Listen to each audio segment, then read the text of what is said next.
ایک بادشاہ کا دل اقتدار سے بھر گیا اور اس کے دل میں اللہ کو راضی کرنے کا سودا سما گیا۔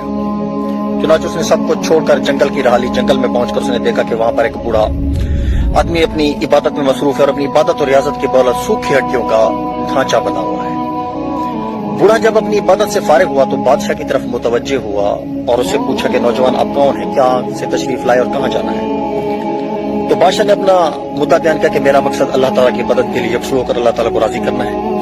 بزرگ بولے کہ اس مقصد کے لیے میں بھی 30 سال قبل نکل آیا تھا اور اس وقت میں آپ ہی کی طرح جوان تھا۔ یہ 30 سال میں دنیا سے کٹا رہا، شب و روز عبادت و ریاضت میں گزارے، لیکن ابھی تک میں اپنے مقصد میں کامیاب نہ ہو سکا۔ بزرگ کی باتیں سن کر بادشاہ حیران بھی ہوا اور پریشان بھی۔ چنانچہ اس نے بزرگ سے پوچھا کہ آپ کو کیوں کر پتا چلا کہ ابھی تک اللہ آپ کو آپ راضی کرنے میں ناکام ہے؟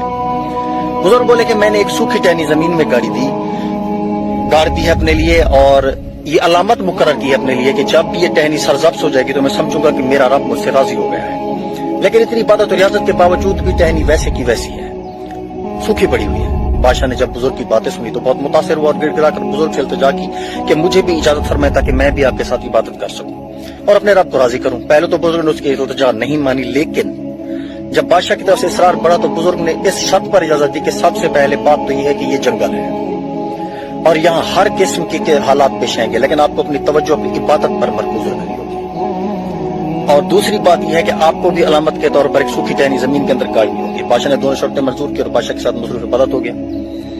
کچھ دنوں بعد ایک رات کو جنگل میں قریب ہی کسی کے رونے کی اور فریاد کرنے کی آواز سنائی دی۔ بادشاہ نے بزرگ کو اس آواز کی طرف متوجہ کہا کہ ہو سکتا ہے کہ کوئی انسان کسی تکلیف میں مبتلا ہو، لہٰذا ہمیں اس کی مدد کرنی چاہیے۔ بزرگ نے اس کو جھڑک دیا اور اسے اپنے وعدہ یاد دلاتے ہوئے کہا کہ اگر عبادت کرنی ہے تو کرو، ورنہ جاؤ اور میری جان چھوڑو۔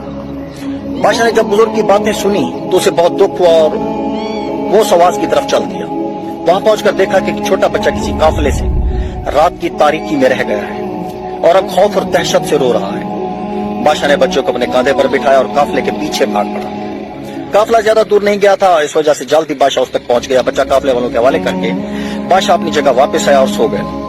صبح جب وہ جاگا تو یہ دیکھ کر اس کی خوشی کی انتہا نہ رہی کہ اس کی گاڑی ہوئی سوکھی ٹہنی سبز ہو چکی ہے۔ چنانچہ بادشاہ نے اپنا بوریا بستر سمیٹا اور بزرگ سے یہ کہہ کر وہاں سے چل دیا کہ محترم، اگر اللہ کی مخلوق کے ساتھ تمہارا یہ رویہ رہا تو 100 سال بھی اگر آپ مصروف عبادت رہے تو بھی آپ کی سوکھی ٹہنی ہری نہیں ہوگا، کیونکہ آپ کا دل مخلوق خدا کے لیے پکا ہے۔ یہ پہلا سبق ہے کتاب خدا کا کہ ہے ساری مخلوق تم با خدا۔